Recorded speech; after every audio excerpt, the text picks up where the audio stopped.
Hello happy gardeners, welcome back to Stinky Ditch Nursery. We've got the lovely, long-suffering Katie on camera. Say hello, Katie. Hello. And today we're potting up our snapdragon seedlings.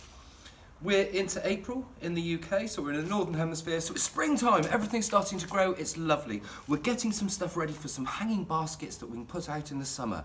However, we started these seeds off, I may have to put my glasses on for this, Katie, if you'd like to spin in.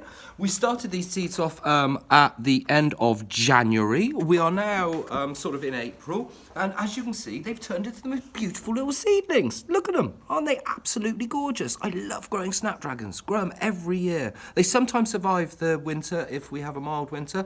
Now, right, the first thing I'm going to do with these before I pot them on, what we're going to do is we're going to pot them on. For this, you will need some things.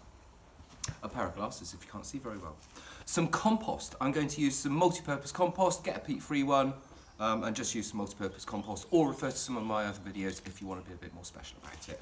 And we need some pots to put them in. Now I'm going to just use these that came from, I didn't buy these, they came with some plants years ago, and I reused them and reused them and reused them. This is the way to do it. If you get pots from plants that you've bought, reuse them. If you get too many, just bung them on free cycle or something like that, and someone will come along and have them. And we also need a dinner fork. Right, put the glasses on. Katie, if you can spin in. The first thing I'm going to do is I'm going to pinch out the growing tips on these little seedlings. Now always hold the things by the leaf. Do not hold them by the stem. And as you can see there, I've just pinched out that growing tip. And another one here. And what this will do, this will encourage the plant to bush out a bit more. Are you getting this? So I'm just squeezing my thumbnail on there. I'm just pinching out those growing tips. Now I'm going to go around and do the whole lot after I potted them up. But I'm not going to do it. No, here, one more. I'm not going to do it all now because everyone will get terribly bored. There we go. And I pinched off a leaf there. It doesn't really matter. There we go. Right, so I've pinched out a few of those. I'm now going to get my pot, fill it with compost, like this. I've also given this a good watering before we do this. Get those roots really, really nice and wet. There we go, so I filled up a little thing like that. There we are. And then with my dinner fork, as you can see, a few weeds have grown. I don't use pesticides or herbicides, so you get a few weeds now and again, but they don't matter. And as you can see, look at this one here. You can see that you've got a bit of extra growth coming up there. A bit of extra growth coming up here. These will all turn into flowering stems. So you'll have more flowers the more of these you have.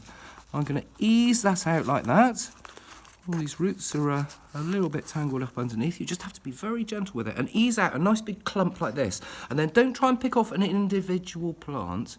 Try and like sort of divide the thing in two, like that.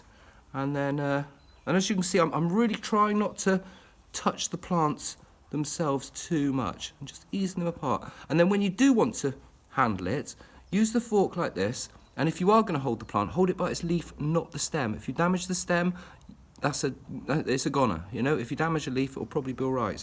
I'm just going to lift it into here and put it in like that. There we go. Squish them in a little bit. There we are. And I'll do one more, just show you how to do it. Here we go. So we've got one here that's I'm going to hold it by its leaf. I'm going to make a little bit of a hole in the compost there. Pop him in. Maybe fill that up a bit. There we are. Now I'm going to finish this whole thing, but I won't do it now because everyone will get bored. Right, Katie, I'm going to spin down a little bit. And once you've planted them out, give them a bit of a watering in like that. And that's it. So I'm going to pot up the rest of these, prick out the tops, and they are going to stay in an unheated greenhouse and grow on for about a month. And then once they've grown on for a month, we are going to put them into our hanging baskets and have beautiful flowers throughout the summer. This has been Robbie Phoenix down at Stinky Ditch Nursery, just showing you what to do with your snapdragon seedlings to get them going for later in the year. Thank you for watching.